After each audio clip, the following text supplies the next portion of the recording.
Hola, ja em sentiu bé? Molt bé, doncs bona tarda a tots, benvinguts, gràcies als ponents i als presents. Ja fa algun any que vam pensar que commemorar la figura d'en Jordi Solé Tura i això vincular-ho amb el Dia de la Ciutat era una gran cosa que, com diré després, crec que havíem de fer. La figura d'en Jordi Solé Tura, si l'haguéssim de definir d'alguna manera, segurament crec que estaríem bastant d'acord en que és un clàssic. I com els clàssics, és un referent. Els clàssics, els referents, ho són tant per seguir-los, perquè ens il·luminin, com de vegades per posar-nos al davant, per posar-nos enfront d'aquest clàssic. En qualsevol cas, les figures que definim com a clàssics, en qualsevol cas són un referent. I crec que en Jordi Solé Tura compleix abastament aquesta funció. Per altra banda, en Jordi no quedava, diríem, arrecerat de la realitat. Podria haver-se quedat en aquesta funció, diríem, acadèmica, en l'acadèmia, que alguns defineixen, i no haver arribat a la realitat. I que el seu discurs hagués estat brillant, com ha estat sempre, però acadèmic. Però també té aquest element, és a dir, que era un home d'idees, però era un home d'acció. Sembla que és l'Edgar Morin, que parla de l'ecologia de l'acció. Diu que les veritables accions les podem jutjar si finalment es porten a la pràctica. Perquè si no poden quedar-se en aquesta cosa que podria arribar fins i tot a ser frívola de la moral pura, però sense l'aplicació pràctica. En Jordi Solé Tura va portar les seves idees a la pràctica i per tant són avaluables, són jutjables i van tenir conseqüències. I per últim, en Jordi Solé Tura era de Mollet. Això no és ni bo ni dolent, però no ho pot dir tothom. Només ho podem dir alguns. I en Jordi Solé Tura ho podia dir. El fet que sigui de Mollet, ja dic, no té ni per què sumar ni per què restar, però és evident que, home, estava parlant abans d'acció i d'ètica, jo crec que cuidar dels que tenim més a prop és una obligació, és un deure. En Jordi Solé Tura era una persona propera de la ciutat i per tant crec que tenim el deure de continuar mantenir la seva memòria, homenatjar-lo, sense necessitat de banderes, sense necessitat de bandes, sense necessitat d'orquestres, sense necessitat de plaques, homenatjar-lo en un debat, en un diàleg com el que farem avui, en el que espero que contrastem idees, que les que siguin debatudes, que siguin diferents posicions les que escoltem aquí i que segur que en moltes d'elles la sombra allargada d'en Jordi estigui per aquí. Qui ens acompanya? Faig la presentació i després us explicaré una mica com volem que es desenvolupi el debat. A la meva dreta, la Mercè Barceló Serramalera, gràcies per venir. El seu currículum és amplíssim, catedràtica de Dret Constitucional, autora de diverses publicacions. Entre el 94 i el 98, lletrada del Tribunal Constitucional, va participar en l'elaboració de l'Estatut el 2006 i el d'Andalusia el 2007. Membre del Consell Assessor per a la Modernització de l'Estat de les Autonomies, membre de la Comissió Jurídica Assessora del 2005 al 2014, directora de la Revista Catalana de Dret Públic i actualment dirigeix el grup de recerca d'estudis federals autonòmics i és coordinadora del col·lectiu Praga, 50 catedràtics que defensen que el dret a decidir, del que crec que en parlarem en l'últim bloc, està inclòs dintre de la Constitució.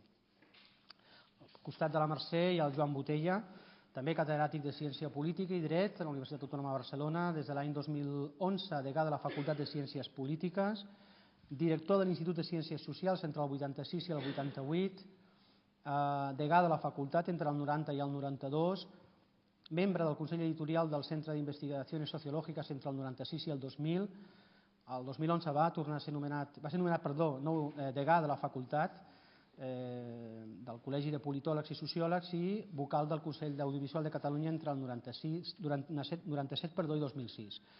Des de juliol d'aquest any és president de l'Associació Federalistes d'Esquerra.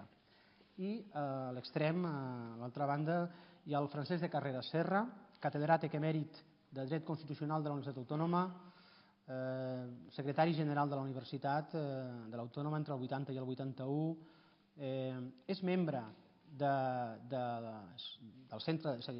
forma part del Consell Assessor del Centre d'Estudis per a la Democràcia Solé Tura, membre del Consell Consultiu de la Generalitat de Catalunya entre el 81 i el 98, acadèmic de la Real Acadèmia de Ciències Morals i Polítiques, membre de diversos consells de redacció, de diverses revistas, Revista Española de Derecho Constitucional, Revista de Estudios Políticos, Revista Europea de Derechos Fundamentales, Revista de Derecho Constitucional Europeo. Va tenir un especial protagonisme en la creació de la Plataforma Ciutadans de Catalunya, Ciudadanos de Catalunya, germen del Partit Ciutadans. Per tant, currículums amplíssims, moltes gràcies per venir i si us sembla us explico una mica com volem plantejar aquest debat i iniciem.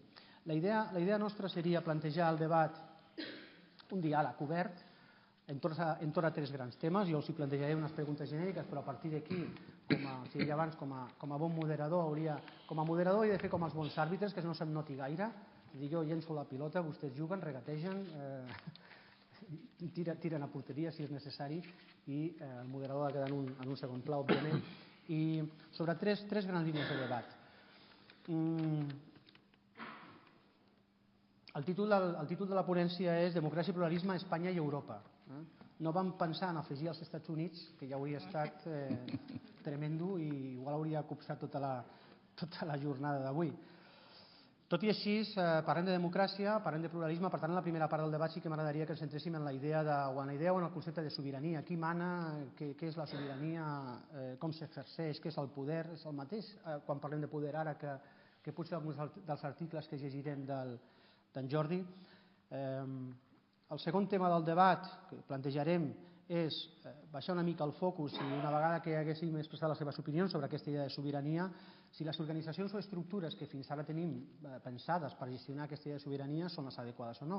Els partits polítics, tal com estan entesos, els partits polítics, les marees, aquestes organitzacions creades ad hoc per resoldre un problema concret però que després potser es dilueixen, són aquestes les organitzacions actuals, les de futur, que haurien de servir per estructurar això que en la primera part del debat entraria dintre del que en diem sobirania.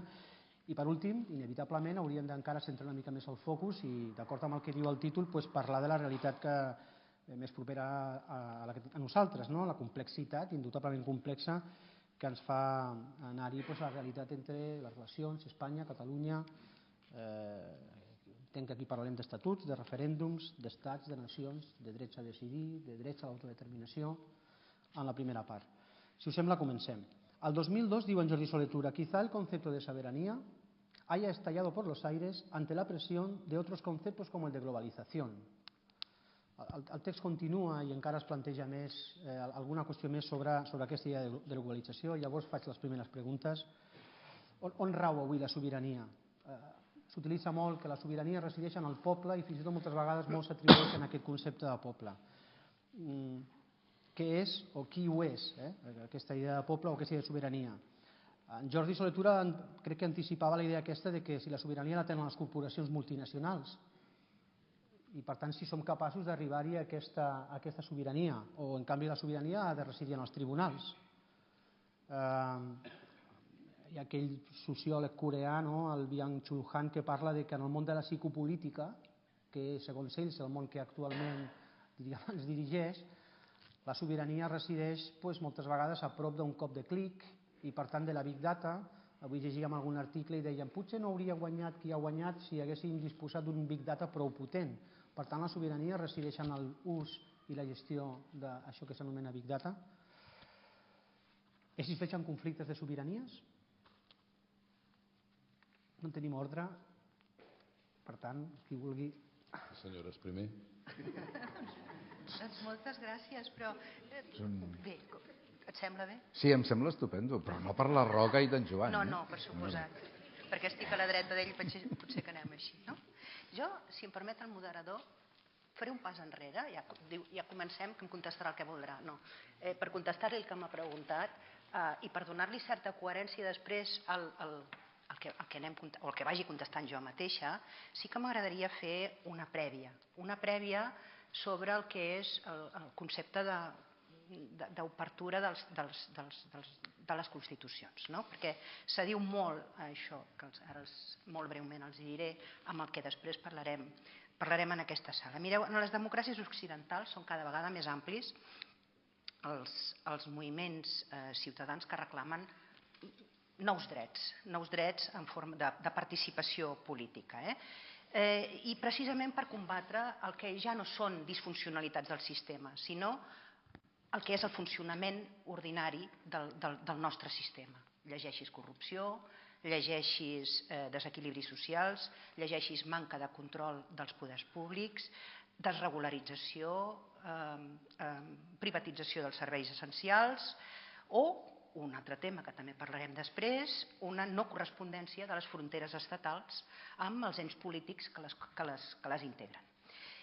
I això són problemes constitucionals i el dret constitucional els hi ha de donar resposta, no al poder judicial, sinó al mateix sistema, el sistema constitucional, i entenc per aquest sistema constitucional, en primer lloc, la pròpia Constitució que presideix aquest ordre. Perquè, per exemple, què fer des del marc constitucional quan els drets que reconeix no són suficients per les reclamacions que està fent la ciutadania, la reclamació de participació política que en fa la ciutadania? Què fer quan aquest problema es perpetua en el temps i hi ha una majoria que considera o que això no és un problema o que simplement es tracta d'un problema numèric? Diuen, escoltin, siguin suficients i facin una reforma constitucional. Què fer, per tant, quan els mecanismes del mateix sistema constitucional, això és, el propi Tribunal Constitucional o el sistema de reforma constitucional, no possibiliten, són precisament el major impediment d'exercici democràtic. Són precisament, per tant, el major impulsor de la desafecció de la ciutadania respecte del seu propi sistema i van generant, com és molt fàcil explicar-ho, i aquí a Catalunya tenim un exemple, van generant diverses formes de desobediència. No contra la Constitució, sinó formes de desobediència contra la interpretació majoritària de la Constitució. Per tant, què fer davant de tot això? El meu parer, i aquí arrencaria llavors sobre la sobirania, sobre les altres qüestions, el meu parer, el que s'imposa, quan aquests mecanismes ens fallen, el que s'imposa és una actualització de la pròpia Constitució. Una actualització fonamentada en els mateixos instruments que ens dona la Constitució d'interpretació integradora, de Constitució oberta i d'interpretació sistemàtica i de conjunció dels principis constitucionals per tal que tots actuïn amb plena eficàcia. Després parlarem de com poden actuar amb plena eficàcia el principi d'unitat, el principi de sobirania i el principi democràtic, en el cas, per exemple, de la reclamació que es fa a Catalunya del referèndum. Si anés en aquest cas en el concepte de sobirania, potser ara ja m'estic allargant massa, però pel que fa al concepte de sobirania, jo diria que es poden distingir dos grans, on es reconeix la sobirania popular, que és en els nostres estats occidentals. Hi ha dos grans models, un és el model de sobirania concentrada, l'altre el model de sobirania difusa. En el primer model, que seria el cas d'Alemanya o el cas de França, la sobirania s'exerceix pels conductes que estableix la Constitució, la participació política està limitada als conductes que estableix la Constitució, i en canvi el sistema italià és un sistema de sobirania, el que es coneix, la doctrina n'ha dit, de sobirania difusa, on la Constitució no imposa formes de participació de la ciutadania en l'exercici d'aquesta sobirania, sinó que l'únic que estableix aquesta Constitució és que la ciutadania actuï en tots aquells àmbits no prohibits en la Constitució. En el cas d'Espanya, crec que la Constitució espanyola, l'article 1.2, quan reconeix la sobirania popular, la reconeix en aquest sentit, en aquest darrer sentit. I això té conseqüències després, i després quan hi anem, té conseqüències en l'exercici d'aquest suposat o d'aquest inexistent, dirien altres, dret a decidir. Té conseqüències que ja, si voleu, després anem perfilant. Gràcies. M'aprenc mig minut per agrair molt sincerament als organitzadors d'aquest acte que em convidessin. Jo vaig ser alumne d'en Jordi Solitura, el primer curs que va tornar a fer classes legalment a la Facultat de Dret de Barcelona, i el següent any que va ser l'únic curs que va poder fer classes tot el curs, que no va haver-hi cap interrupció ni cap tancament de la facultat ni res. Això és perquè es faci una idea també de la meva edat prehistòrica, diguem-ne, i que explica que hagi començat la paraula a la meva veïna. Per concretar i per acotar-me a la pregunta que ens feia vostè, això de la sobirania és un concepte relativament recent i que va aparèixer en el joc polític al segle XVI, i en aquell moment volia dir dues coses. Volia dir, en primer lloc, en el pla interior, que el titular del poder tenia poder sobre tota la resta de coses que hi havia a la societat, esglésies, senyors feudals, ciutats, gremis, etc. Tot això seria sota el poder del monarca. I en segon lloc, el pla extern, que els límits del territori del regne no podien ser traspassats des de l'exterior. Aquest doble pla de la sobirania pressuposava que els problemes de què s'ocupava el monarca, el govern, el regne, eren problemes que succeïen allà dintre, que no tenien una dimensió que anava més enllà. Jo crec que el fet clau del nostre temps és ja no el de la globalització que esmentava vostè citant el text d'en Jordi Soler, sinó el fet que la majoria, per no dir la totalitat, dels problemes importants que tenim són problemes que depassen les fronteres dels estats que coneixem. Posem-hi noms, globalització, jihadisme, terrorisme, canvi econòmic, hegemonia del capital financer, globalització industrial, etc. De tal manera que el vell esquema ha quedat inoperant, no serveix. De fet, és entendridor veure que hem de canviar aquesta resposta nostàlgica de dir, no, tancarem les fronteres i aquí dintre ens ho farem entre nosaltres. El que vam sentir, els partidaris del Brexit de Gran Bretanya, quin horror estar sota Brussel·les, nosaltres sols, la frase dels vells independentistes irlandesos, nosaltres sols ens ho farem. Aquests dies el senyor Trump anunciava que farà una muralla entre Estats Units i Mèxic, que la pagaran els mexicans, a més, diguem-ne, per impedir i posar uns arancels tremendos a les importacions de cotxes fabricats a la Xina que venen als Estats Units. Quin és el problema d'això? Que les indústries que fabriquen cotxes a Mèxic són empreses americanes. És la Chrysler, General Motors, és Ford, que per augmentar els seus beneficis s'han deslocalitzat i s'han traslladat a un altre lloc. Si parléssim de la crisi ambiental, 3/4 parts del mateix, diguem-ne. El senyor Trump creu que té el dret d'estimular l'economia americana a base de cremar més carbó i de cremar més benzina, no? Cosa que omple d'alegria a les indústries mineres i a les indústries petroleres dels Estats Units, però que pot generar una factura que la pagarem tots arreu del món durant molt de temps. Per tant, jo crec que no només la sobirania avui no està en condicions d'abordar els problemes efectivament importants del món, sinó que s'ha transformat en un trasto inútil, per no dir-ne directament contraproduent, que només serveix per generar una il·lusió, que és una il·lusió sense futur, de que nosaltres sols podem governar-nos i ens ho farem tot. Jo crec que cal posar-se molt més seriosament en el xip de que a problemes globals, solucions globals i instruments globals, i no n'hi ha d'altre. En aquest sentit, la Unió Europea és una excel·lent idea, avui en males hores. Els instruments d'acords internacionals són les eines indispensables per poder funcionar i, a més, aquestes eines es han de tenir instruments executius forts per poder-se imposar sobre els estats teòricament sobirans. Fins aquí, doncs, respecte a la sobirania. Gràcies. A veure, abans que res, agrair la invitació a Mollet, a l'Ajuntament i a la Fundació Soletura. Jo per edat no vaig poder ser alumne d'en Jordi Soletura, però sí que l'he considerat sempre un mestre en el sentit que m'ha influït en els meus estudis abans i després encara quan el llegeixo, i després sobretot un mestre com a personatge d'independència intel·lectual. Ho va ser sempre, encara que estigués dins d'un partit o d'un altre, sempre parlar amb ell era aire fresc, no repetició del que deia tothom, sinó del que ell pensava. I el que ell pensava sempre anava bastant més enllà del que estàvem tots, del lloc on estàvem els altres. I per tant, els deutes que mai es poden pagar són d'aquells que t'ensenyen. I en Jordi Soler va ser un dels que m'ha ensenyat més en la meva formació i al llarg de la vida, i inclús la seva imatge ara m'inspira en molts casos.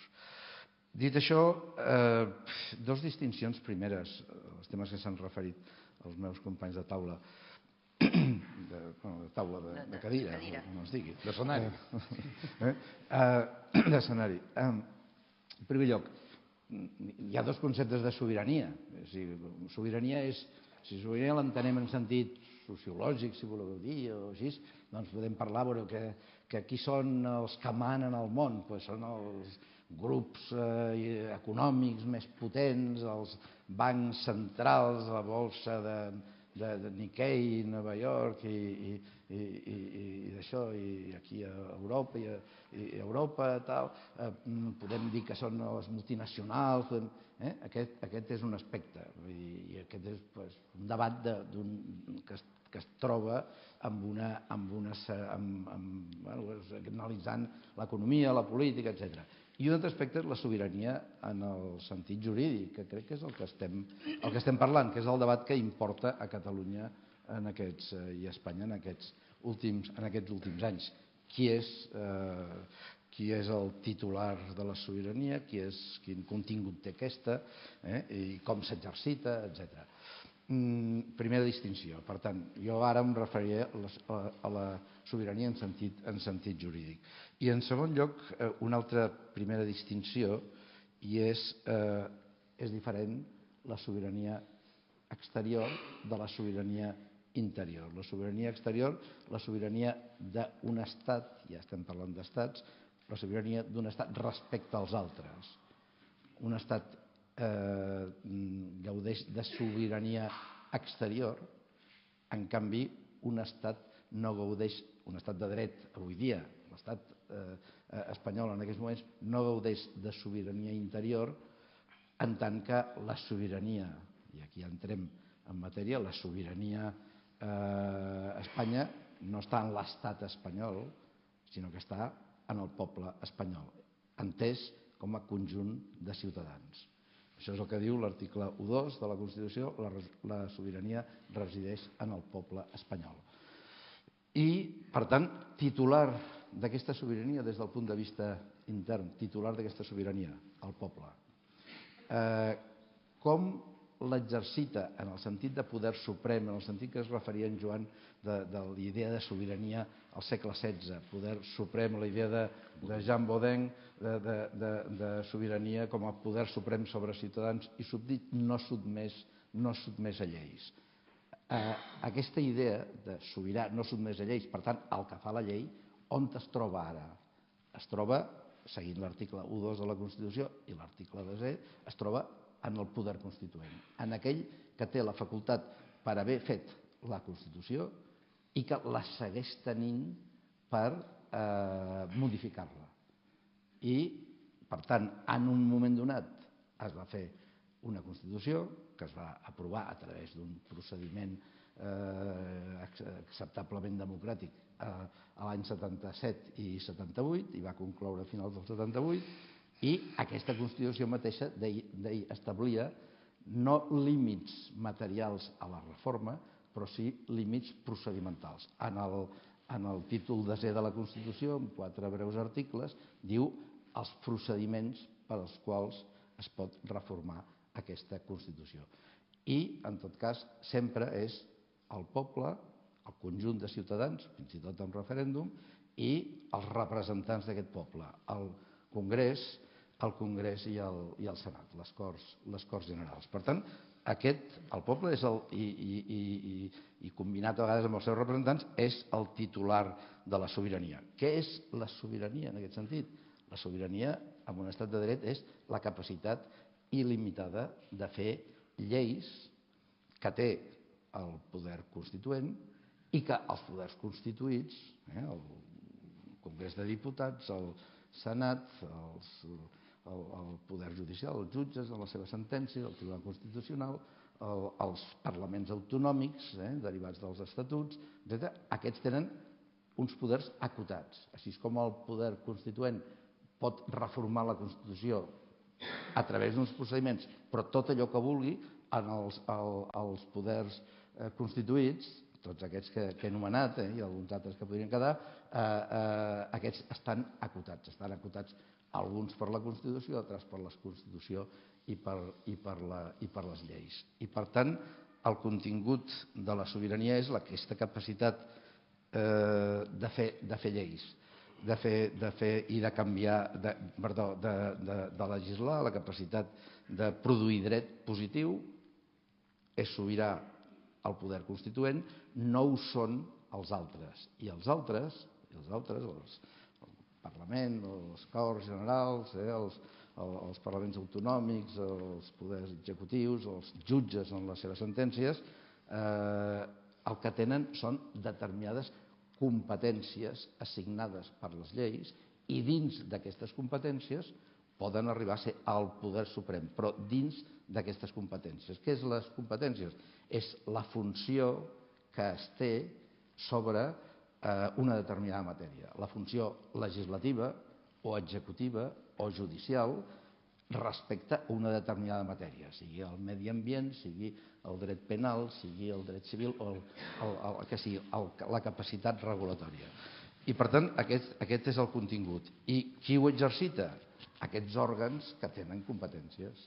El titular ja hem vist qui era, el contingut, aquesta capacitat de fer normes i l'exercici de les competències. Hi ha un principi, que és el principi de divisió de poders, que no només opera així als tres grans nivells, sinó que també opera enmig de l'administració, a les relacions comunitats autònomes, estat, etc., en el qual cada òrgan és competent en determinades matèries. L'òrgan pot ser el Congrés de Diputats o pot ser l'urbà de Mollet, i que té competències en posar multes de tràfic, per exemple. L'alcalde de Mollet no pot posar multes de tràfic, ho sento. No pots posar multes de tràfic. Ho té de posar aquell que el reglament de l'Ajuntament de Mollet o de la llei general tal té competències per posar multes de tràfic. Si tu passeges per la nit i trobes cotxes mal aparcats, ho pot fer un urbà que està jeràrquicament sota teu, però no ho pot fer tu, perquè els òrgans estan dividits. I per tant, aquest és el concepte de sobirania interna. Què vol dir? Que en el fons el titular és el poder constituent, però que a partir d'això la sobirania no existeix, existeixen les competències. Cada òrgan té les seves competències. El concepte de sobirania intern, abans el sobirà era el rei, primer es deia. El rei i el sobirà podia fer tot, més o menys. Després, l'estat liberal va venir que era el Parlament. El Parlament podia fer tot. Ara és el poder constituent el que ho pot fer tot i estableix un ordre de competències per exercitar aquesta sobirania. I des del punt de vista extern, en canvi, la sobirania és l'equivalent a independència dels estats. Encara estem en un món que està regit per estats sobirans en el sentit que, si bé poden participar, construir òrgans o organitzacions internacionals, ho fan sempre des del punt de vista de la independència. Poden formar part d'aquestes organitzacions i poden sortir-se d'aquestes organitzacions. Per què? Perquè ho fan mitjançant tractats, mitjançant acords internacionals. Fins i tot amb una organització tan integrada com és la Unió Europea, probablement la més integrada de totes les organitzacions internacionals, els anglesos, a través, perquè els permet un article del Tractat de la Unió Europea, poden retirar-se d'aquesta Unió Europea amb unes condicions. I en els altres casos hi ha el Tractat de Viena de 1970 que estableix com es fan els tractats i com un pot trencar un tractat, com el Codi Civil estableix com un pot trencar un contracte, un contracte civil o les lleis laborals, un contracte laboral, etc. Per tant, la sobirania des del punt de vista intern s'ha diluït, queda amb el poble i el moment del poder constituent o de reforma, i el que més s'ha diluït en multiplicitat d'òrgans que tenen competències. Des del pla internacional, els estats segueixen sent en aquest moment sobirans. Altra cosa és que tendeixin a crear organismes internacionals en tant que la realitat social, econòmica, etc., està depassant els mercats mateixos, que abans eren nacionals, estan depassant això i es creen necessitats que s'han d'arreglar, s'han d'ordenar a través dels òrgans internacionals. Per tant, aquest és el meu plantejament respecte al tema de la sobirania que plantejaves tu. Abans de començar, una qüestió que m'he deixat de dir. Una vegada que acabem el debat, aproximadament a les 8 o un quart de 9, obrim un torn de preguntes. Em sembla que hi haurà per aquí Patricia o Maria Rosa que us passaran una butlleta per si teniu alguna pregunta a fer i obrir un torn final de preguntes. Abans us deia que jo havia d'intervenir poc i per tant vosaltres crec que podeu interrompre i aixecar la mà o no i intervenir amb tot això que s'ha plantejat. Em permeto, però en qualsevol cas, si voleu, l'estructura que ens plantejava el doctor Carreras, jo abans deia al principi, aquest vincular les bones intencions a les accions. Aquesta estructura escrita pot generar conflictes, o de fet veiem que de vegades generen la realitat canviant. Hi havia un article també del Jordi Solé Tura, deia fa molts anys, que deia els partits representen ben bé allò que són l'instrument adequat. Hem constituït no fa poc el Parlament i un Parlament envoltat de gent que no sé fins a quin punt se sentia representat amb aquesta estructura. Fins a quin punt les institucions, les lleis, les constitucions s'han d'adaptar o no a aquesta realitat canviant que probablement, no sé si afortunadament no sigui la mateixa. Es poden canviar aquestes estructures, es poden canviar aquestes lleis, quines institucions o estructures disposem o segons el seu parer quines hauríem de disposar. Només un segon. Jo quan he parlat del poder constituent he parlat que en aquests moments el poder constituent està en el poble, que el pot exercir a través de la reforma constitucional. Per tant, inclús crec que no hi ha límits materials en aquesta reforma, sinó límits només de procediment. S'ha de seguir un determinat procediment. Per tant, és clar que es pot canviar. És clar que es pot canviar. Poder-se es pot, el que passa que a vegades es fa i a vegades no es fa. I un dels problemes nostres és que sempre hem tingut unes estructures una mica encotillades, de tal manera que les constitucions espanyoles no s'han reformat, s'han destruït, s'han eliminat. Hi ha hagut crisis del règim, hi ha hagut una història política el 19 i el 20 molt discontínua, 4 guerres civils, tot el que vulgueu. Per què això? Perquè una cosa és que sigui possible, com diu el Francesc, fer una reforma, l'altra cosa és que hi hagin actors polítics amb voluntat, amb capacitat, amb projecte i amb voluntat d'entendre's. Per tant, diguem-ne, això remet al que és la qüestió clau, que és l'existència del funcionament del sistema de partits. El sistema de partits, que això no és aquest partit o aquell, sinó el seu conjunt, opera políticament com si fos el cervell col·lectiu de la societat. És a dir, representen diferent gent, tenen diferents punts de vista, tenen diferents propostes sobre cada qüestió. El cervell i les mans també? I els peus, fins i tot, a vegades. Això de les mans ja parlem després, perquè penso que la Mercè Barceló ve inspirada avui sobre la corrupció política. Però per tornar al cervell col·lectiu de la societat, és el lloc on es detecten els problemes que hi ha, les possibles solucions, i s'intenten travar acords, consensos, que es transformin després en polítiques, en legislació, etc. Un dels problemes grossos que tenim... En general, els partits polítics sempre han estat mal mirats a totes les societats, perquè es conceben com una banda de gent, diguem-ne, que aspiren a tenir càrrecs i a manar. I això és una cosa, diguem-ne, que els que han de ser manats o que no han de tenir càrrecs no els hi agrada. Aquesta crítica s'ha accentuat en els últims anys perquè a les nostres societats, d'una banda, el valor de la democràcia és un valor no discutit, s'afirma que el poder constituent el té el poble, el pobre poble, però d'altra banda la distància entre les preferències ciutadanes i l'acció de les institucions cada vegada és més gran.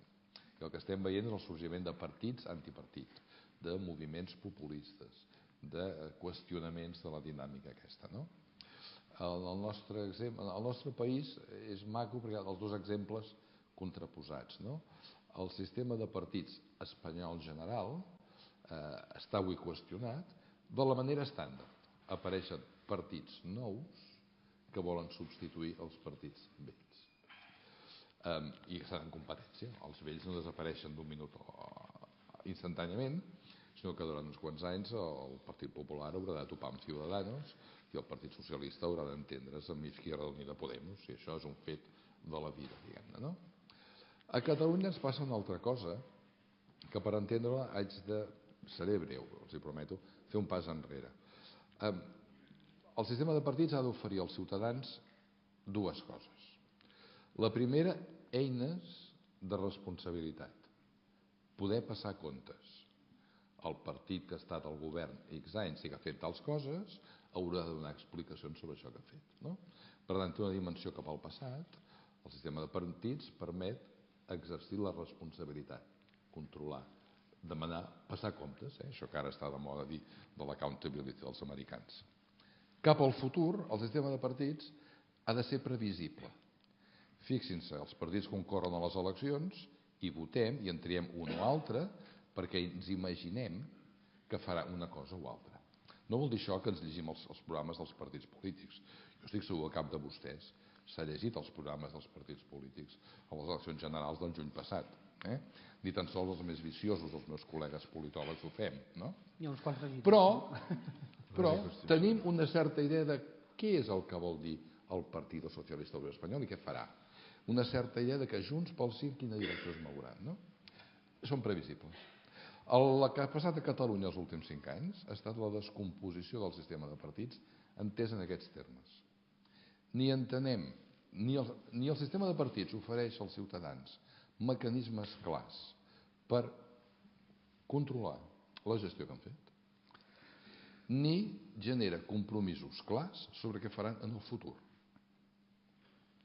Amb qui aprovarà el proper pressupost de la Generalitat l'actual govern de la Generalitat? Doncs no se sap.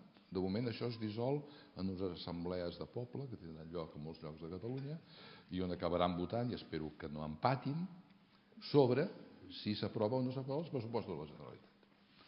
Vam veure que això ve de rebot que el mes de setembre va haver-hi una qüestió de confiança perquè el govern amenaçava amb plegar, elegit fa menys d'un any, cosa que venia darrere del mes de juny d'una votació d'uns pressupostos que va ser rebutjats. No hi ha majoria parlamentària. Miro enrere. A les últimes eleccions del Parlament de Catalunya, al setembre de l'any passat, la candidatura guanyadora estava encapçalada per un exeurodiputat que venia d'un altre partit. El seguia el líder de l'oposició, no, mentida, el seguia la presidenta d'Òmnium Cultural, la presidenta de l'Assemblea Nacional Catalana, el líder de l'oposició i el president del govern sortint. Si a la mateixa candidatura hi ha el líder de l'oposició i el cap de govern, vol dir que no sabem exactament quins arguments hi ha a favor o en contra. Vol dir que la dinàmica govern-oposició que hi havia fins a aquell moment no serveix com a eina perquè els ciutadans puguin exercir el seu dret a l'accountability. El cervell col·lectiu de la política catalana funciona molt malament. Com a mecanisme que connecta passat amb present i present amb futur, avui això no existeix. I això és el que explica el sorgiment i el desenvolupament d'instàncies ciutadanes que intenten ser més precises en els seus programes polítics. L'èxit d'Òmnium Cultural, Assemblea Nacional, federalistes d'esquerres, plataformes que s'havien estat vinculades a Ciudadanos o d'altres, serveix per visibilitzar el qüestionament del sistema de partits. Els partits de són molt sòlids, són molt forts, estan molt engranats en les institucions, no desapareixeran fàcilment, però no poden estranyar-se que l'amor ciutadà per ells sigui escàs. Gràcies. Sobre dos temes, els dos temes que hem parlat darrerament. Reforma constitucional i una breu pinzellada sobre partits. Reforma constitucional, evidentment, soc constitucionalista i no puc estar en desacord amb tot el que s'ha dit. Però fixeu-vos, jo ho plantejava al principi, la reforma constitucional amb un problema com el que tenim a Catalunya és inviable. És inviable per la proposta que s'està fent des de Catalunya. És a dir, la resposta que s'està donant a un grup de persones que sembla ser majoritària a Catalunya, que està proposant, que vol fer una determinada proposta política. No sabem en quin sentit perquè no han fet cap referèndum. Però vol fer una proposta política.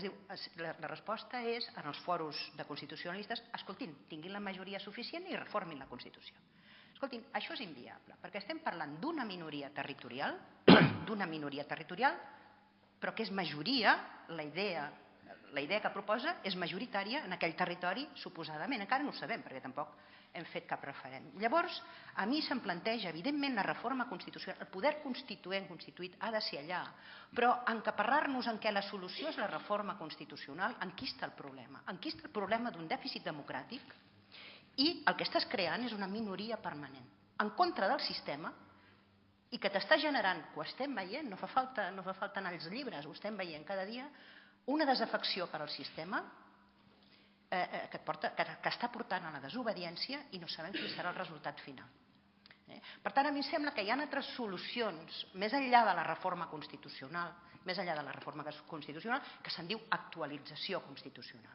I dins de l'actualització constitucional hi ha molts conceptes, hi ha possibilitat de creació de noves figures, com s'ha creat en altres àmbits. Escolti'm, en lloc diu que l'home o la dona i la dona, les persones homosexuals, tenen dret al matrimoni a la Constitució espanyola. En lloc ho diu al contrari, diu una altra cosa, diu l'home i la dona tenen dret al matrimoni. Però no obstat això, perquè el Tribunal Constitucional reconegués per l'evolució dels temps una interpretació que permet la realització del principi d'igualtat. Doncs bé, penso que quan hi ha problemes reals, la Constitució ha d'oferir solucions reals. I aquesta solució real, al meu parer, passa pel reconeixement d'un determinat dret, que digue-li com vulguis, és trobar la solució. Jo n'he dit dret a decidir, amb unes determinades condicions i dintre del marc constitucional. Però diguem-li solució al problema, perquè oferir la solució com la reforma constitucional és com no oferir res. Perquè enquistes el problema i encara l'agreuges més. Per mi, en aquest moment està fallant, com deia abans, està fallant el Tribunal Constitucional i estan fallant les garanties del sistema, Tribunal Constitucional i reforma constitucional.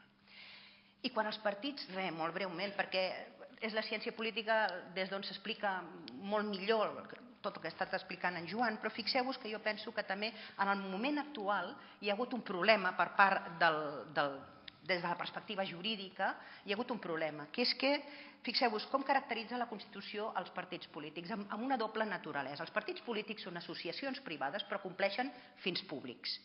No són institucions públiques, però són els que guien les institucions públiques. I aquesta dicotomia, aquestes contradiccions, són les que el dret, en les lleis de partits polítics successives que hi ha hagut, haguessin hagut de regular per garantir precisament allò que parlàvem abans, l'exercici de la sobirania per part de la ciutadania.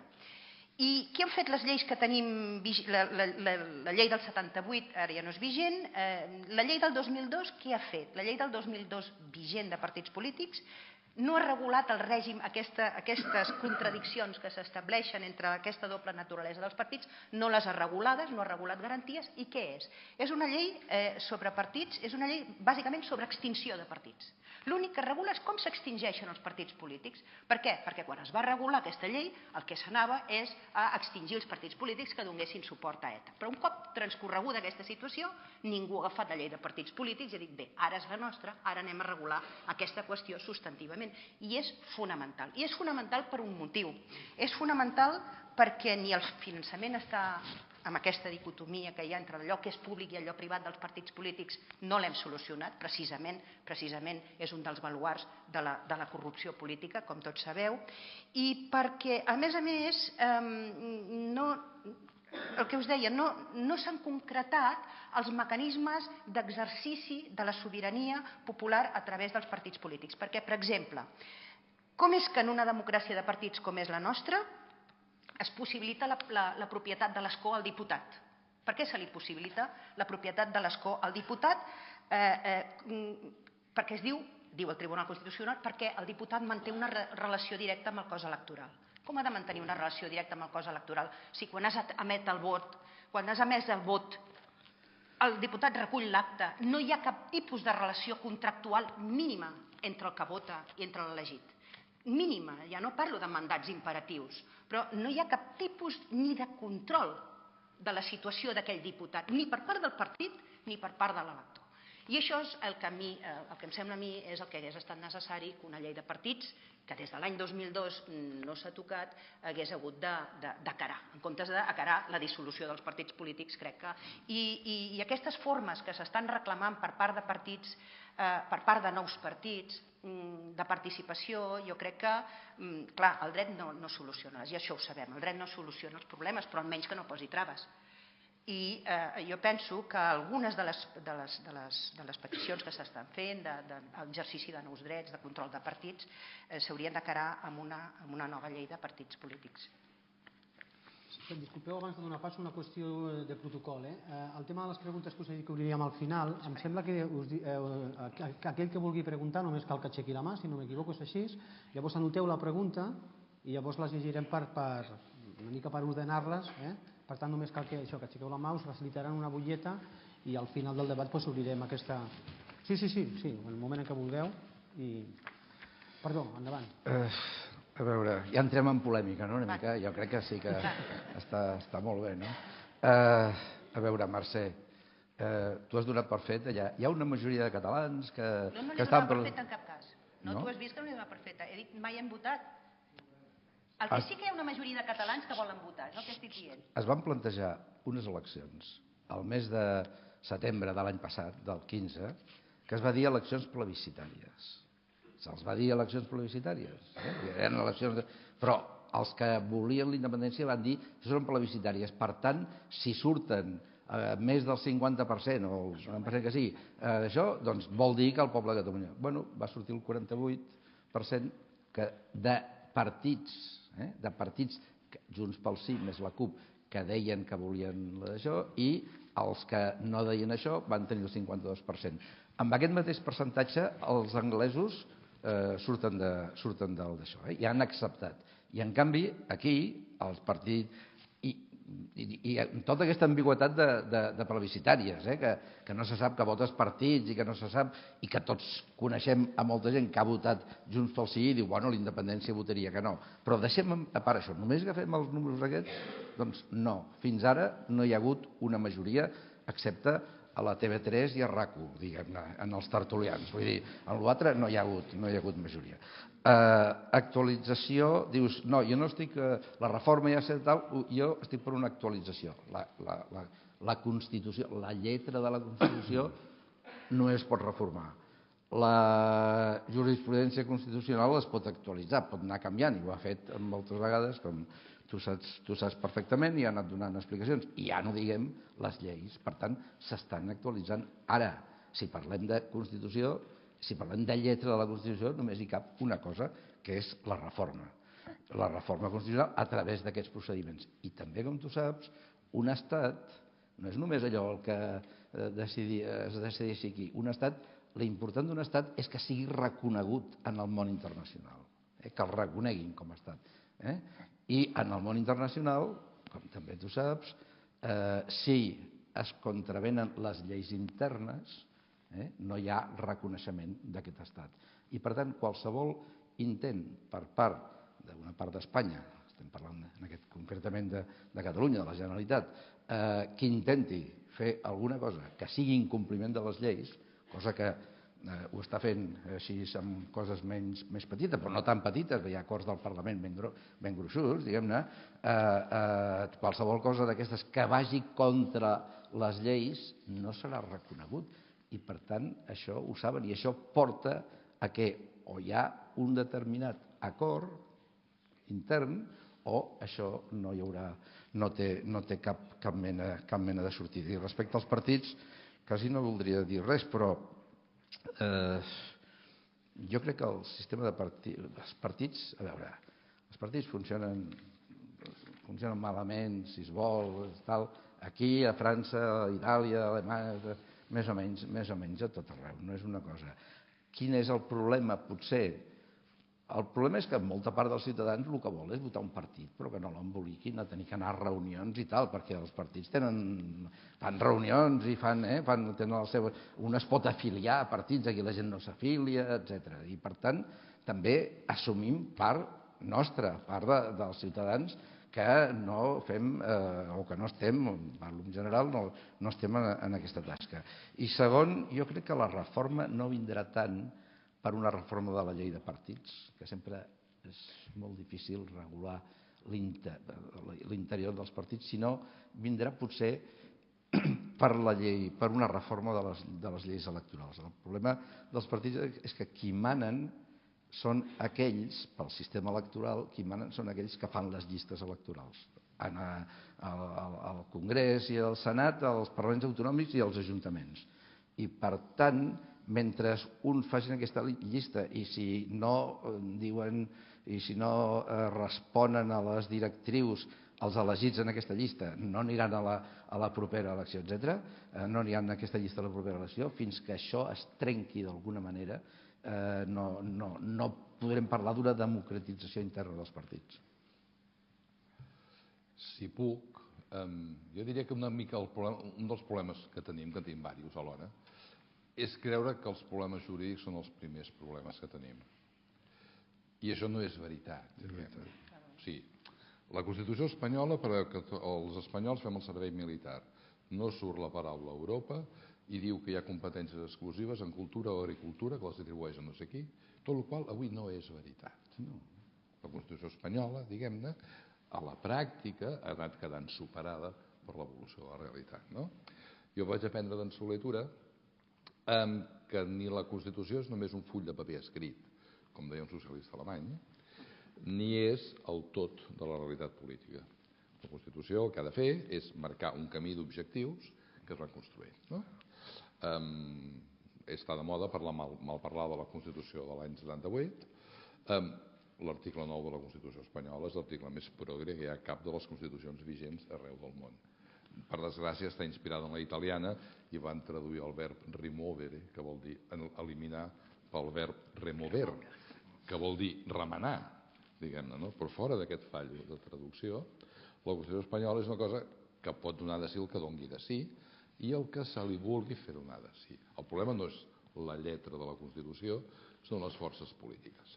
El que passa és que ha crescut el costum d'utilitzar eines, mecanismes, artefactes dins de la Constitució com a clau per resoldre els problemes.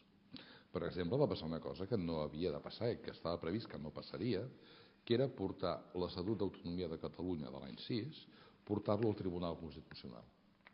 Que el Tribunal Constitucional acceptés l'encàrrec i declarés anticonstitucionals uns quants articles i uns altres només condicionadament constitucionals. Això vol dir que l'Estatut que avui hi ha en vigor a Catalunya, els ciutadans no l'hem votat. Això és trencar els tractes. La Constitució preveu que els estatuts es fan. Hi ha una proposta que aprova el Parlament de la Comunitat Autònoma, s'envia a Madrid, les Corts Generals el debaten i el voten, i això es ratifica en referèndum. Si el que després surt és diferent d'allò que es va presentar al referèndum, l'Estatut vigent avui a Catalunya no és el que va ser sotmès al referèndum, perquè unes parts d'aquestes van ser segregades pel Tribunal Constitucional. Aquí tenim un problema gravíssim, que no és un problema jurídic, que és un problema polític. I és en aquest sentit que jo crec que caldria posar-se sèriament en la pista que necessitem no una reforma constitucional per se, no. Necessitem abordar el problema, resoldre'l i donar-li a la solució una forma jurídica. Aquesta és la clau de l'operació. Quan l'1 d'octubre del 77, per decret, el govern Suárez va decidir restaurar la Generalitat provisional i nomenar president en Tarradellas, això, del punt de vista jurídic, era un bodrio, no s'aguantava per enlloc. Però això va ser una excel·lent idea que va permetre resoldre problemes i avançar. No hi havia Constitució. No hi havia Constitució, però hi havia marc jurídic, hi havia lleis. La Generalitat havia estat eliminada en buena hora a l'any 39, jurídicament, i aquella llei no s'havia derogat. Per tant, el que cal és serietat de propòsit i acords de fons en les forces polítiques. I és d'aquí on plora la criatura. No hi ha aquests acords, jo crec que en bona mesura no es volen construir, i aleshores estem en una situació molt difícil. Catalunya no té el dret d'autodeterminació, perquè no som una colònia, un territori oprimit, ni res que s'hi sembli. El dret de decidir, a mi no em consta que estigui reconegut a cap instrument jurídic d'aquests que reconeixen drets, i per tant és molt difícil d'exigir, de reivindicar. El govern francès diu, escolti, de què parlen vostès, no? Ja no ho diuen, Joan, ja no ho diuen. Sí, sí que ho diuen, sí, quan es parla del que passa amb la Catalunya Nord es queixen. No és el tema, la qüestió no és el tema. El dret de decidir avui tal cosa pot ser una aspiració, pot ser una voluntat, però avui això no és un dret. El que cal és aquella feina difícil de seure, remengar-se, pressionar-se recíprocament i posar-se d'acord. El somni que puguin haver-hi solucions unilaterals, sobretot proposades des d'una comunitat petita i, diguem-ne, en inferioritat de recursos, per dir-ho així, serveix per l'agitació política, però això no resoldrà el problema. Això no resoldrà el problema. El que cal és una presència forta que només es pot construir, per això ho sabem per experiència històrica, quan hi ha hagut catalanisme polític majoritari. I el primer problema que avui tenim a Catalunya és el trencament de la unitat política del catalanisme. Una part del catalanisme creu que Catalunya pot decidir de manera quasi unilateral lliurement la seva separació i una part del catalanisme creu que això no és viable. Mentre estiguem així, els sectors centralistes a Madrid estaran encantats de la vida perquè no hi haurà cap avenç.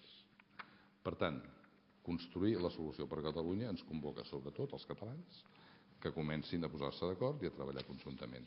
Lamento haver sortit del camp estrictament acadèmic i haver vingut al camp de la política, em sap greu, però m'he sentit portar per les formulacions jurídiques dels meus companys i amics.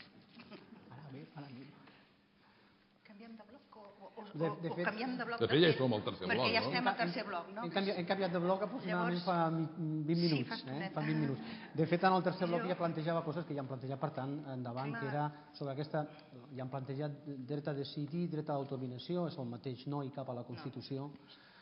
Aquesta complexitat de la qual estan parlant es resol, entenc que no únicament, però amb referèndums o amb referèndum. Estat i nació esdevenen el mateix. Totes les nacions han d'esdevenir forçosament estats i si això és així, quines conseqüències té? En l'àmbit, una altra vegada, ja la meva intervenció ja acabaria i tornaríem una altra vegada al principi. Una altra vegada estem parlant de sobiranies. Estats i nació són el mateix, per tant és l'estat qui ha de decidir, és el sobirà, i això ens dona fins a quin punt aquest dret a decidir. Només un moment, podem saber exactament qui és un estat i qui no, perquè hi ha una llista i estan reconeguts recíprocament i podem saber-ho. Somàlia del Sud no ho és un estat, però en canvi Iemen del Sud, Sudan del Sud sí ho és, perquè va ser emancipat fa poc. En canvi, nacions, no se sap ben bé qui és una nació o no. Perquè la nació al final depèn de la voluntat dels propis ciutadans de considerar-se. Si es consideren comunitats amb una certa consciència, amb llengua i cultura pròpia, en el planeta n'hi ha uns 3.000. Hi ha 3.000 comunitats que podrien aspirar a dir-se nació. No és viable plantejar que al planeta hi hagi 3.000 estats. Simplement no és viable. No? Per tant, necessitem acceptar la hipòtesi que han d'haver-hi estats plurinacionals. Cada vegada més els estats ho són. Però és que depèn. Si vas pel discurs nacional, no arribarem... Jo no vaig pel discurs nacional. A mi el discurs nacional, sigui Catalunya una nació o no la sigui, penso que hi ha un problema d'acomodació democràtica.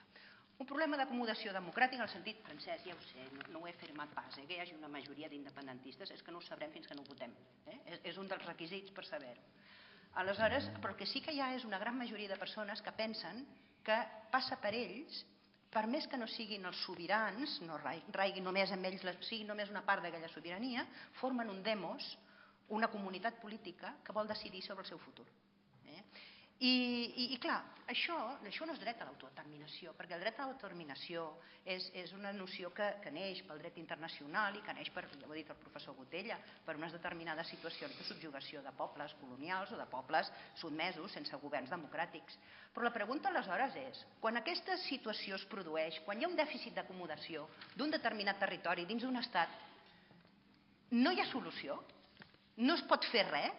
O només cap la solució violenta? Quines solucions cap? I jo penso que la solució que cap en aquests casos passa pel marc constitucional. Hem de tenir la suficient flexibilitat com per inhibir aquelles pretensions de proposta, perquè al cap i a la fi, en un estat democràtic, el sobirà és un, ho hem dit i estàvem tots d'acord, el sobirà és un, és tot el poble espanyol, per tant no pot haver-hi dintre d'un estat democràtic cap decisió presa unilateralment, però sí crec que hi ha una capacitat de proposta, de posar aquesta proposta sobre la taula, i hi ha suficients elements procedimentals des de la perspectiva democràtica en el nostre estat, llegeixis referèndum, llegeixis qualsevol tipus de consulta que es vulgui organitzar de forma pactada, que poden permetre aquesta comunitat que està dient, sembla que està dient majoritàriament, només sembla, que està dient que té un dèficit d'acomodació perquè no pot formar, perquè no se sent suficientment escoltada, no forma part prou suficientment de les decisions globals, per poder-li preguntar quin és el seu encaix dintre d'aquest estat o quin pot ser el seu futur encaix, llegeixis fins i tot una possible formació d'un nou estat. Per tant, penso, i això, aquest procediment, aquest pensar que en la Constitució hi ha un marc, aquest pensar que la Constitució el que permet és, sense cap necessitat de reforma, fer una proposta des d'un determinat territori que forma un demos. Això és una comunitat política, es vulgui o no, jo no li dic nació, és una comunitat política que està reclamant una determinada participació democràtica i que sent que no la té suficientment a prop, aquest poder proposar un nou projecte dintre de l'Estat i realitzar-lo, si és el cas, amb les condicions que siguin i pactades, és el que sí que permet una Constitució democràtica. I exemples en tenim i de ben a prop. Que no tenien reconegut cap dret a decidir, però que si això l'anomenéssim dret a decidir, seria exercici de dret a decidir. Nomenin-el com vulguin. Jo li dic dret a decidir. Però aquest és el meu concepte de dret a decidir. I això ho hem vist. I al Canadà li diuen dret a decidir, a França no, però al Canadà ja se li diu, a Escòcia n'hi estan dient dret a decidir, i és una paraula que ha anat fent fortuna, que neix aquí a Catalunya, o al País Basc, és igual, al mateix temps. Mai he sabut si va ser un primer el 2001 al País Basc, i es va adoptar, per la ciutadania es va adoptar en seguida aquí a les primeres manifestacions. El País Basc va ser una cosa més del propi Parlament. El País Basc ha desaparegut. L'expressió aquesta ha desaparegut. Però la venen a buscar aquí, també. Aleshores és una expressió que ha anat fent fortuna, i tots ho sabem. En el dret, quan les coses no existeixen, doncs això és un neologisme, evidentment. Però quan tenim una necessitat i hem de resoldre-la i la dotem dintre del marc constitucional amb un determinat procediment, doncs mira, li podem posar un nom. O no posar-li, digue-li solució. Digue-li solució pactada, digue-li dret a decidir. Em deixeu fer una puntualització, després coses més importants, però una puntualització sobre això del dret a decidir. Jo vaig escriure, però no me'n recordava d'on havia tret, vaig escriure als anys 90, en un article de revista i tal, que el dret a decidir s'havia inventat, el terme, s'havia inventat i figurava en un llibret petit, en un opúscul, el que abans havia estat vist a l'Endacari, que es diu Juan Mari Ollora.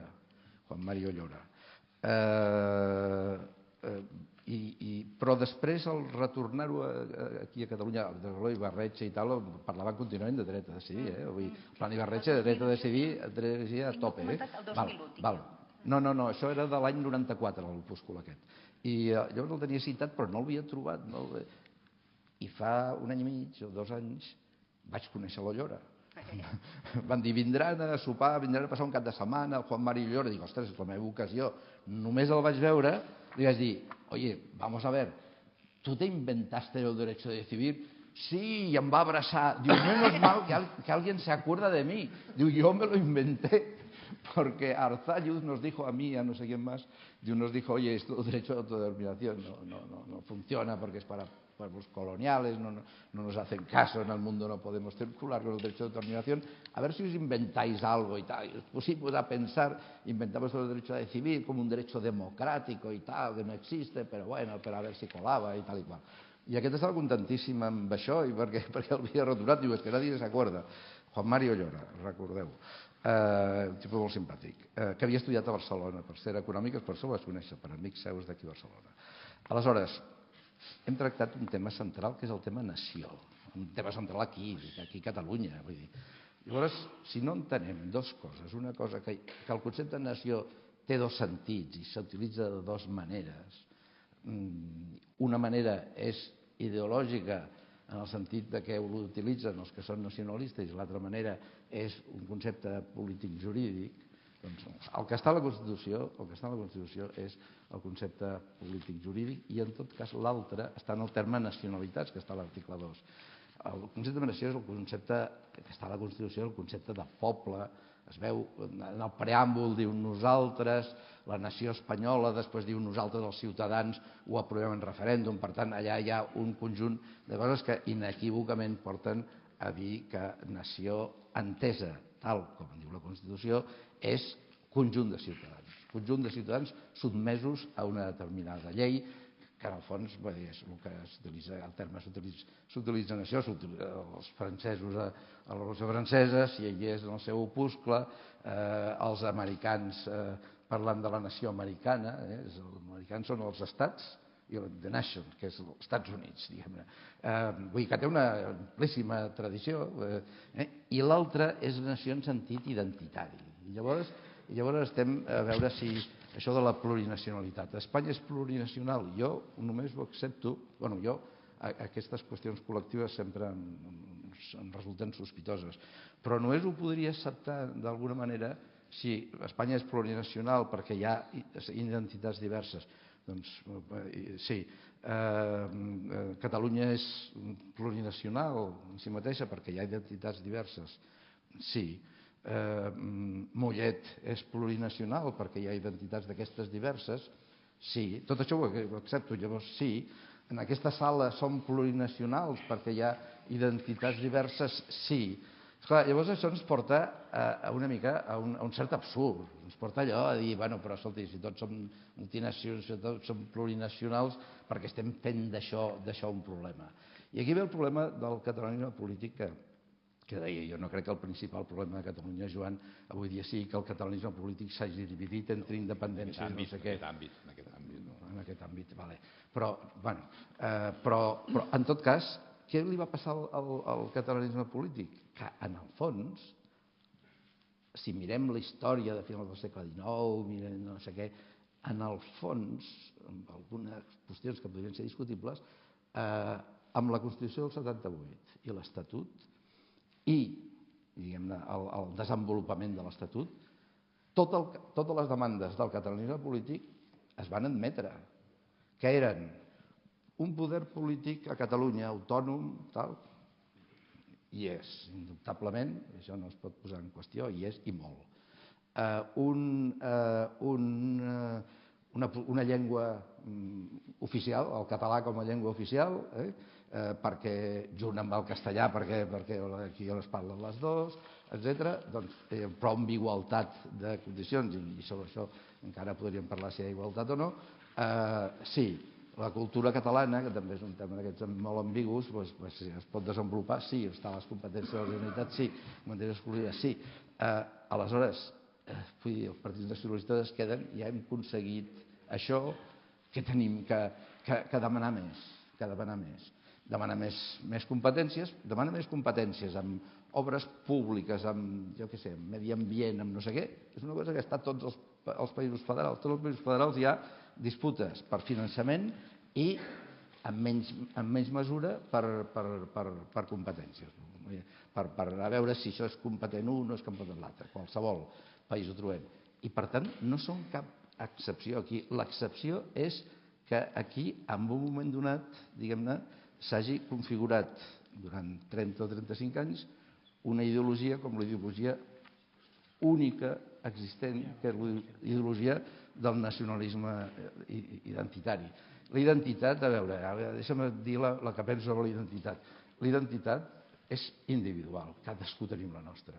A mi ningú, vull dir, els meus fills no tenen la mateixa identitat que jo, ni els meus germans la meva, encara que hem viscut a la mateixa família, no sé què, i tenim moltes coses en comú, però cadascú té la seva, perquè cadascú té la seva vida, i cadascú, l'identitat és una cosa individual que estàs fent al llarg de la vida, i és canviant.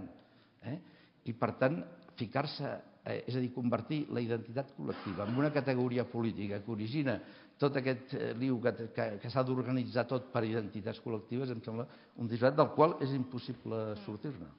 Ja ho sé, i estic d'acord amb tu, no, estic en desacord amb el Joan, que parla d'aquestes coses. Tu has dit que no, però les conseqüències que treia... El que hem vist, que el professor Carrera és d'acord amb el professor de Barceló. Sí, però després de fer unes afirmacions de les quals estic d'acord, després tu hi treus que no, però tenim dret a decidir. No, és un tema de dèficit democràtic. Per quina raó? Per un problema de dèficit democràtic, no per un problema identitari. És igual el problema identitari. O sigui, per tant, igual ho tindria això Andalusia, que Castella, que Aragó i tal. Esclar que sí. Aquells que sentin que en el conjunt s'han transformat en una minoria permanent perquè no són capaços de prendre les decisions que els estan afectant. I això, per mi, no se'n diu problema identitari, se'n diu problema democràtic, de dèficit democràtic. Però llavors tothom, Aragó també és minoritari al Congrés de Diputats, tal, qualsevol de les parts... No, home, partim que hi ha unes determinades comunitats polítiques, jo no li dic nació, li dic que hi ha una determinada... Home, hi ha uns territoris... Aquí però clar, comunitats polítiques que es poden autoabastir. Ara vindria aquella cosa absurda de dir... No, espera, ja m'ha sé aquest discurs. Vindria aquella cosa absurda de dir... Ai, i si els d'Hospitalet del Llobregat volen replantejar un referèndum de... Absurd, no? Doncs és absurd, perquè els de l'Hospitalet del Llobregat resulta ser que no podrien ser cap estat. Si ho poguessin ser, i en la condició que ho poguessin ser, es poden... Escolta, qualsevol que es pugui plantejar una pregunta que pugui realitzar, és realitzar. És a dir, penso que n'és la legitimitat per plantejar-se aquella pregunta. En la mesura que estàs plantejant un absurd, no hi ha legitimitat per fer-se aquella pregunta. Exacte. La consideració que alguna cosa és absurda és un punt de vista subjectiu de qui ho diu. Algú de Madrid considera que és absurd això que diuen alguns nacionalistes catalans. Ells ho consideren absurd. En canvi, els nacionalistes catalans no ho consideren absurd. Inclús algú de Barcelona pensa que és absurd. Fins i tot. Però després, per què no la província de Girona? La província de Girona és més gran que el Líban, en superfície. I el Baix Empordà, què? Baix Empordà? Veieu, esteu anant a l'absurd. No. Esteu anant a l'absurd, perquè ni el Baix Empordà s'ho plantejarà, ni s'ho plantejaran. Primer això. Acabem d'això, que arribarem al ridícul. Si sembla, donem pas a les preguntes, que n'hi ha unes quantes. Que s'hagin posat d'acord la doctora Barceló i el doctor Carreras, potser és el que deia de la sombra allargada en soletura. La meva influència federal. Havia de passar mullet. Va ser professor meu, el doctor Carreras. Tinc molt de respecte intel·lectual. Entre professors i deixebles, aquí en tenim alguns també. Passo a les preguntes, si us sembla, sense ordre. I per tant contesteu a qualsevol dels ponents. Per què ara es reclama aquest dret a decidir? Quines són les causes? No serà que és degut a que s'han vulnerat altres drets bàsics com el dret a la igualtat? No sé si fer totes les preguntes i llavors escullen potser millor, per qüestió de temps també. Hi ha una pregunta una mica més genèrica que us demana l'opinió sobre el model federal a l'estil americà, si això podria resoldre el conflicte de nació que sembla que es planteja ara. Hi ha una altra pregunta que demana si coneixeu que aquestes lleis de desconnexió que pretenen substituir les lleis espanyoles s'ha dut a terme en algun lloc alguna vegada i que a més això hagi permès aconseguir la independència de forma unilateral. I aquí pregunta si tot és decidible en referèndums. Per exemple, es podria demanar un referèndum vinculant sobre drets humans, un referèndum, no sé si la doctora Barceló parlava de l'absurd, un referèndum sobre la pena de mort i entraria en contradiccions amb lleis de rang superior.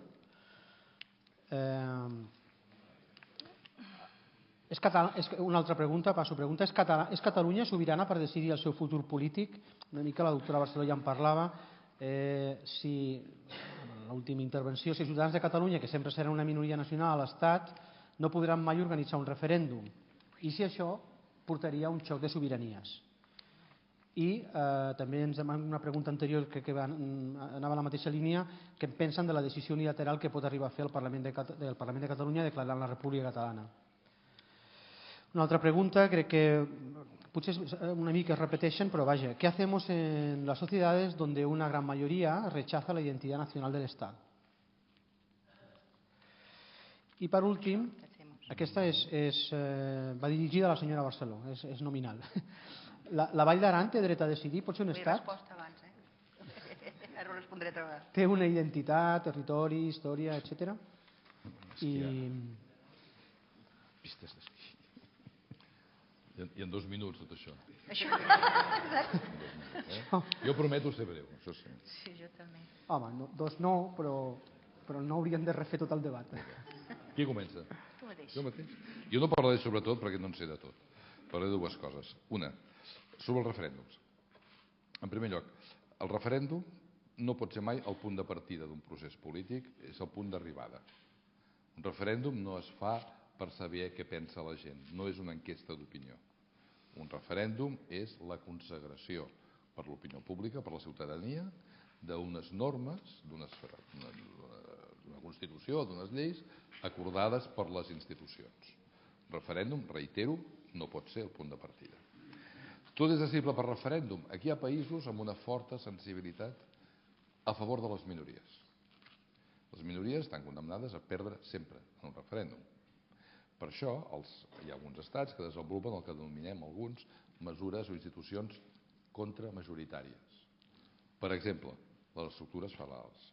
Per exemple, una Constitució rígida. Per exemple, l'exigència de quòrums, etc., de tal manera que no n'hi hagi prou amb la meitat més un, sinó que calgui una majoria molt més àmplia per prendre algunes decisions. Suïssa, per exemple, és un país que en tota la seva estructura està pensada per impedir que hi hagi una decisió majoritària que s'imposi sobre les minories. I això porta a altra qüestió que volia tocar, que és això del model, algú parlava del model federal als Estats Units. No hi ha models federals. El federalisme, cada país, és la forma que han trobat per resoldre els seus problemes històrics. De tal manera que els continguts de les regles federals són diferents a tots els estats. Per exemple, vinculat al que abans algú preguntava, als Estats Units, en virtut de la seva descentralització, hi ha estats que han suprimit la pena de mort, hi ha estats que la mantenen i estats que l'apliquen. Fixeu-vos que vol dir una variació profundíssima en un dret humà fonamental com el dret a la vida, però que es considera que això és una decisió lliure de cadascun dels estats. No existeix models federals. Cada estat federal ho és a la seva manera. L'Argentina ho és, i és un estat molt centralista. Avui diuen que Iraq és un estat federal. Pobrets. En canvi, a la Constitució dels Estats Units la paraula federal no hi surt. Per tant, és més una construcció intel·lectual basada en reconèixer que hi ha a la vegada descentralització, amb més o menys grau, i instruments de col·laboració i de codecisió a escala central. No m'allargo sobre això, però podríem donar més de sí. Última cosa, a propòsit d'això del referèndum, he parlat que les minories ho tenim malament. El problema que planteja la qüestió del dret a decidir és que, encara que no es reconegui com a tal, com s'ha d'abordar la situació d'una minoria estructural. Els catalans, si volen fer alguna cosa, som el 15% de la població de l'Espanya. Per tant, tota decisió majoritària, diguem-ne, no ens va bé. Per tant, cal trobar algun mecanisme que segurament l'articulació passa més pel principi democràtic que no pas per un dret que puguem anar a exigir no sé on. Però el principi democràtic s'aplicaria, atenció, no com una enquesta d'opinió per saber què pensen els catalans, sinó per ratificar els acords adoptats en les institucions. Jo crec que aquesta és la clau de la disjuntiva actual i que si ens poséssim d'acord amb això, diguem-ne, tindríem una eina que permetria abordar algun problema. No sé si resoldre-ho. Gràcies. Jo mateixa. Bé, el tema del federalisme com a solució al problema. Històricament, els problemes d'acomodació territorial en els estats, el federalisme ha estat una de les millors respostes que s'han ofert. Al meu parer, però, penso, i tu m'ho diràs millor, perquè coneixes més el món federal, penso que Espanya està en franca minoria qualsevol proposta federalista real. Real, no parlo de les declaracions de Granada, que és más de lo mismo d'estat autonòmico. Parlo del federalisme real, del federalisme que reconeix subjectes polítics que faran un pacte polític i pactaran condicions. Parlo d'això, del federalisme que parla del pacte inicial, no de com ens repartim les competències, no del de després, sinó del d'abans. Per tant, penso que no hi ha federalistes en aquest sentit. Hi ha molt pocs, ho he dit malament, hi ha pocs federalistes a Catalunya en aquest sentit i encara menys a Espanya. Puc anotar aquí una cosa? Al federalisme li passa com aquella obra de Molière d'algú que parlava en prosa i no ho sabia. Quan li expliques a la gent en què consisteix el federalisme, diu, llavors estic d'acord amb això. O sigui, que jo a casa meva faig el que vull i per les coses comunes hem de posar d'acord. Però això és de sentit comú. El federalisme és, en política, el sinònim de realisme. Les diferències no es curen, les diferències han de conviure, i si jo soc respectuós amb tu i tu ets amb mi, hem de conviure, i cadascú ha de fer el que pugui, també a la seva vida, les coses comunes s'han de parlar i s'han d'acordar. És el realisme. Llavors, com que el CIS va suprimir fa molts anys en els seus qüestionaris la pregunta ¿está usted a favor del Estado federal? A més pregunten si vostè vol autonomia com ara o més autonomia que ara. I si sumes aquestes dues opcions, que és la federalista, això té una àmplia majoria, tant a l'opinió pública espanyola com a l'opinió pública catalana. Perquè això es porti a terme, no fan falta conceptes que em sembla que en Soletura en parlava molt, com lleialtat i confiança. Sí, però això s'ha de construir. En ocasions les veus deteriorades. I pacte polític. Anem a la no, i quan les forces polítiques calen foc al bosc, efectivament és més difícil crear lleialtat i confiança. Per tant, aquí hi ha una feina prèvia, que és de reconstruir, diguem-ne, capacitat i voluntat de diàleg. Adolfo Suárez no era partidari de la Generalitat de Catalunya, però va entendre que la seva feina corresponia a restaurar-la. Jo crec que això és el realisme. Sobre el primer tema el tema federal, el primer tema que s'ha plantejat a les teves preguntes, un model federal com als Estats Units. Heu dit que no existeixen models federals. Jo crec que sí, que hi ha un mínim comú denominador, diguem-ne, com passa amb tot. Règims parlamentaris existeixen? Sí, no? Sistemes parlamentaris confrontats a sistemes presidencials, no? Que sí, que existeixen. Tots són diferents, però sí. Sí, tots són diferents, però tenen una cosa comuna, que el president uns elegeix l'assemblea i l'altre elegeix el poble i que hi ha una divisió de poders diferent, etc. Hi ha unes qüestions, monarquies parlamentàries i repúbliques parlamentàries també hi ha diferències, no?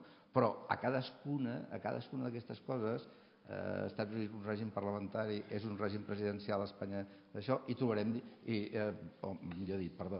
Espanya és un sistema parlamentari, una monarquia parlamentària, Anglaterra també, i trobarem diferències entre un i l'altre, però hi trobarem coses comunes. I en el cas del federalisme, igual.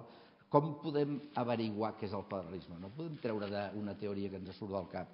Crec que la manera d'averiguar-ho és com les altres qüestions. Mirar una mica què és el federalisme en el món d'una determinada cultura política, en la qual no hi ha Iraq ni Abissínia, sinó una determinada cultura política, i veure quins són els punts centrals. I trobaríem 5 o 6 aspectes en què sí.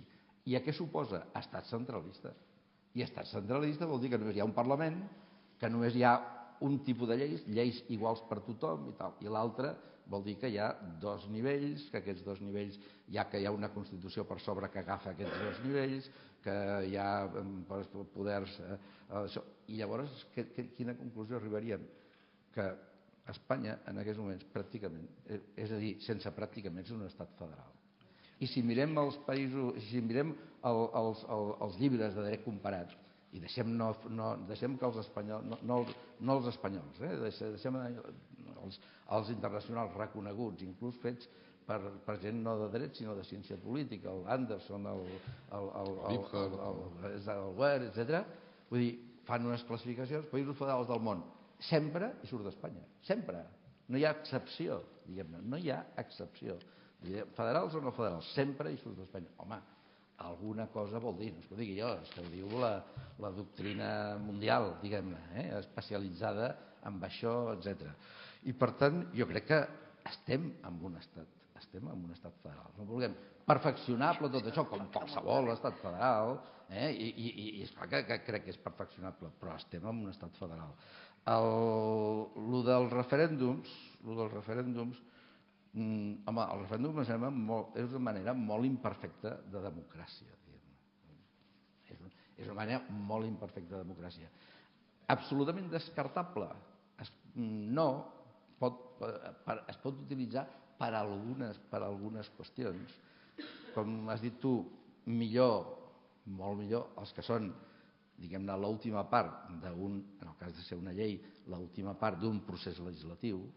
Però, esclar, si pensem que la democràcia és debat, controvèrsia, deliberació, opinions de tècnic, etc., el referèndum és el mètode pitjor per fer això. És molt millor... És el que s'ha fet servir sempre, Francesc.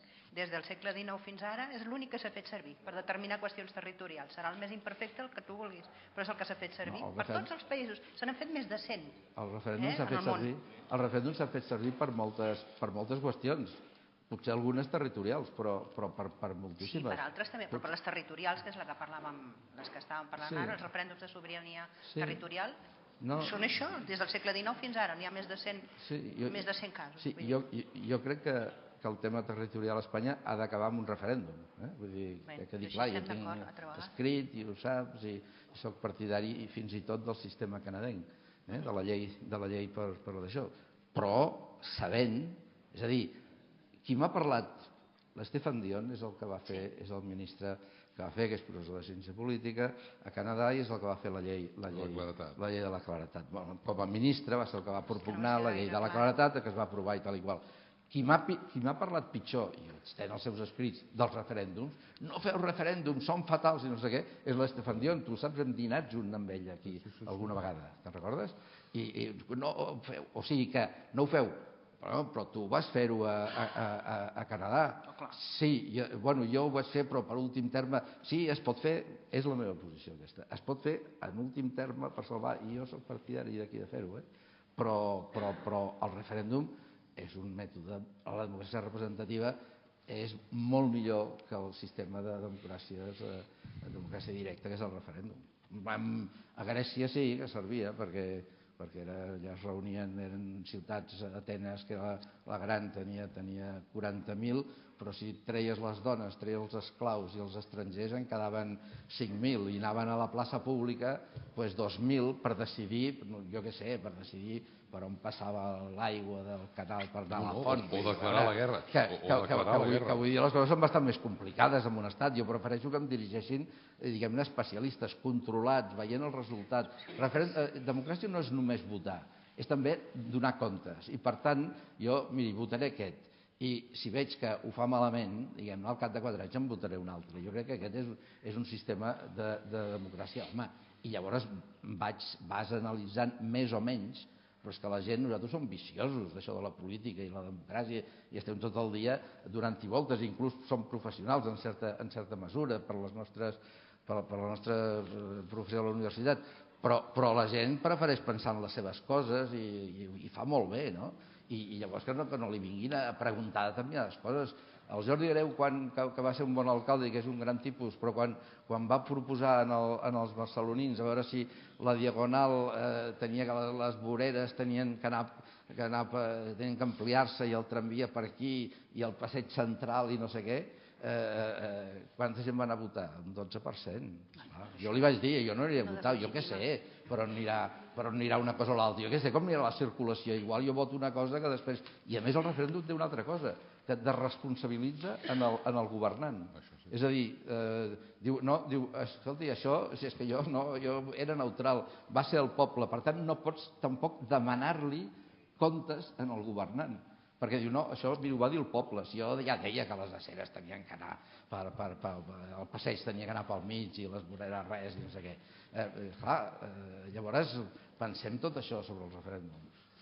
Molt bé, tanquem, crec que aquí, moltíssimes gràcies a tots tres, al públic. Crec que deia, tanco com començava, part de l'acte que fem, a part de debatre, és l'homenatge a en Jordi Solé Tura. Estic segur que allà on sigui es deu sentir homenatjat per les vostres paraules, pel vostre debat i gairebé pels vostres consensos. Moltes gràcies.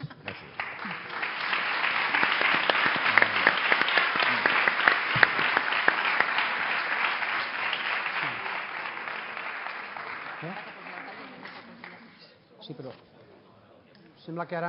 Sí? Sí? Ara sí. No entraré al debat per no tornar-lo a obrir. En tot cas, dues coses. El primer, agraïment. Agraïment per haver pogut fer un forat a la vostra tapaí d'agenda i compartir aquest saló de plens, aquest saló democràtic de la nostra ciutat per parlar de democràcia des d'un punt de vista intel·lectual, real, amb visions diferents, però crec que tots els que sou avui aquí, que heu omplert pràcticament la sala de plens, ens ha enriquit a tots. Cada un segurament agafarà la pinzellada que probablement més li interessi, però en tot cas jo crec que debats aquests són els que a la nostra societat moltes vegades reclamem alguns. Per tant, us agraeixo enormement. L'agraïment que vagi per extensió, l'Albert tenia un compromís i ha tingut que marxar, però la força, l'energia, l'empenta, en fi, que fa l'Albert i la Teresa per continuar amb aquest projecte meravellós que jo sí que tinc a dir, en referent al que deia el meu regidor, el José Ramon Bertolín, el Jordi Soler era de Mollet i nosaltres ens sentim molt, molt, molt orgullosos de Mollet i per això sempre que podem l'homenatgem amb debats, amb escrits o amb el que faci falta i per tant l'Albert i la Teresa són una energia que tenim aquells que fem possible que puguin passar coses d'aquestes i no solament ells sinó el que són membres del Consell Assessor que sempre amb la seva també intel·ligència, amb la seva permanència en aquest projecte compartit del Jordi ens empenyen a fer coses. Una d'aquestes coses, la que tots vostès rebran ara a la sortida, que és aquest petit llibret, però els dic amb tota la sinceritat i humilitat del món, llegeixin-lo. Llegeixin articles que el Jordi va publicar en el diari El País i que el País ha col·laborat amb nosaltres, amb l'Associació d'Amics del Jordi Soler, articles que han estat comentats per membres del Consell Assessor i no membres del Consell Assessor, però que rellegint aquests articles jo he tingut ocasió de llegir no el comentari de l'article, sinó el mateix article del Jordi, articles, els dic, que avui són vigents. I si avui són vigents vol dir aquesta capacitat de tenir la cara alçada que tenia el Jordi, de veure les coses que passarien l'endemà i no solament les coses que ens passaven avui. Que justament, i acabo per on he començat, aquest és l'exercici que segurament molts polítics haurien de fer per mirar com són capaços d'unir, de sorgir, d'anar plegant esforços per arribar a un futur millor, no sé si com a nació o no com a nació, però sí aquells que vivim i toquem a terra i que necessitem de moltes coses per anar millorant el dia a dia. Per tant, els recomano aquesta lectura i torno, com deia, a acabar per on he començat. Gràcies, gràcies, gràcies als que avui heu estat en aquesta taula, en aquest debat, en aquest escenari, com deien alguns, i aquells que l'any que ve hi tornarem a debatre sobre temes relacionats amb la democràcia, però sempre amb la figura present del Jordi Soler. Moltes gràcies i bon vespre.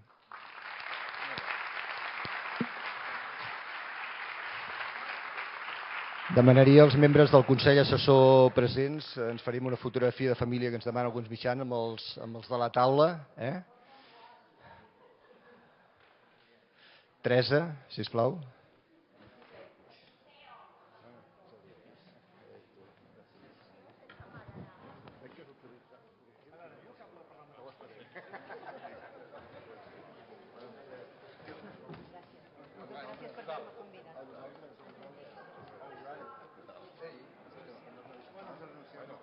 Fins ara,